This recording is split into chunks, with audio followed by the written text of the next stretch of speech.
स्वागत है आप सभी का इस नए लेक्चर में।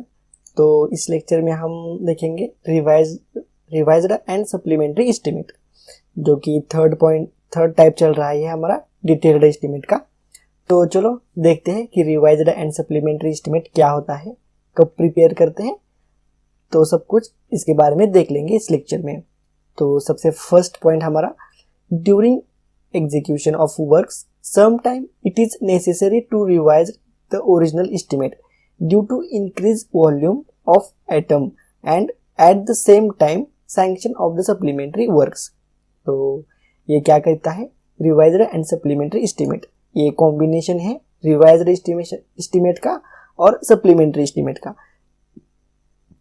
तो रिवाइज्ड एस्टीमेट तो हमने ऑलरेडी डिस्कस किया है या हमने ऑलरेडी देख लिया है कि कब हम निकालते हैं, उसके हमने 4 कंडीशन देख लिए थे।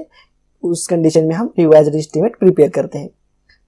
या मान लो हमारी ओरिजिनल एस्टीमेट अगर 5% से इंक्रीज हो जाता है तब हम रिवाइज्ड एस्टीमेट प्रिपेयर करते हैं। और सप्लीमेंट्री एस्टीमेट कब प्रिपेयर करते हैं, जब भी हमारा कोई भी एडिशनल वर्क होता है तब हम क्या करते हैं, सप्लीमेंट्री एस्टीमेशन का हम प्रिपेयर करते हैं। तो एक कॉम्बिनेशन है दोनों का, रिवाइज्ड एंड सप्लीमेंट्री एस्टीमेट का। तो सम टाइम हम क्या करते हैं, रिवाइज्ड एस्टीमेट प्रिपेयर करते हैं।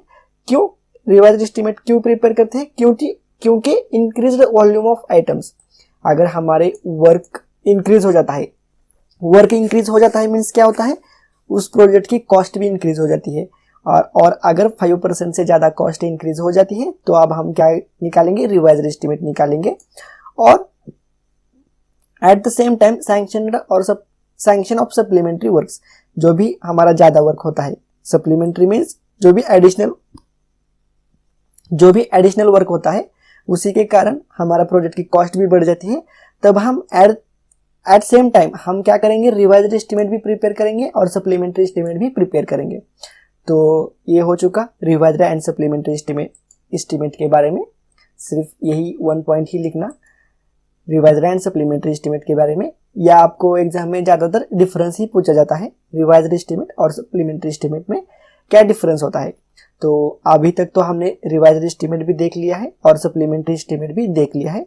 तो अब हम यहाँ पर डिफरेंस इन 2 टाइप में क्या डिफरेंस होता है वो हम देख लेंगे। तो सबसे first difference, it is type of detailed estimate and this one is all same, it is type of detailed estimate. क्योंकि ये दोनों भी जो भी टाइप है एस्टिमेशन के, ये डिटेल्ड एस्टीमेट के टाइप है दोनों भी बोथ। तो इसलिए फर्स्ट पॉइंट तो सेम ही आ जाएगा। Second point, it is prepared when the original sanctioned estimate exceed more than 5%। हमने तो ये तो पॉइंट ऑलरेडी डिस्कस किया है। जब भी हमारे सैंक्शनड एस्टीमेट अगर हमारा एक्सीड हो जाता है 5% से भी, या मान लो हमारी ओरिजिनल प्रोजेक्ट की कॉस्ट इंक्रीज हो जाती है 5% से भी, तो हम क्या करते हैं, रिवाइज्ड एस्टीमेट प्रिपेयर करते हैं। और सप्लीमेंट्री एस्टीमेट का second point, it is prepared when the additional work is required to supplement the original work. इस पॉइंट का भी आपको मतलब समझ में आ गया होगा, क्योंकि पिछले लेक्चर में ही हमने सप्लीमेंट्री एस्टीमेट के बारे में देखा था।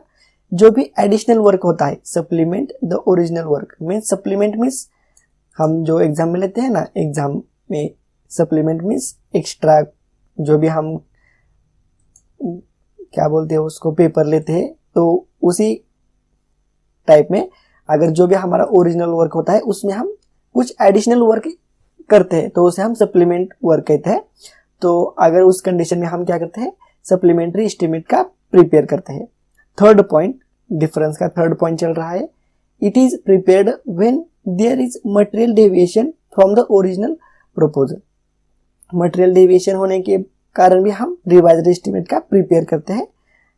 मटेरियल डेविएशन मीन्स क्या हो जाता है, अगर मान लो हमारे मटेरियल की कॉस्ट कम हो जाती है या ज़्यादा हो जाती है, अगर कॉस्ट ज़्यादा होने के कारण अगर हमारी एस्टिमेशन जो भी है अगर 5% से इंक्रीज हो जाता है, हमारी एस्टिमेशन की कॉस्ट जो है या कॉस्ट हमारी ओरिजिनल कॉस्ट से 5% ज़्यादा हो जाती है, तब भी हम रिवाइज्ड एस्टीमेट का प्रिपेयर करते हैं।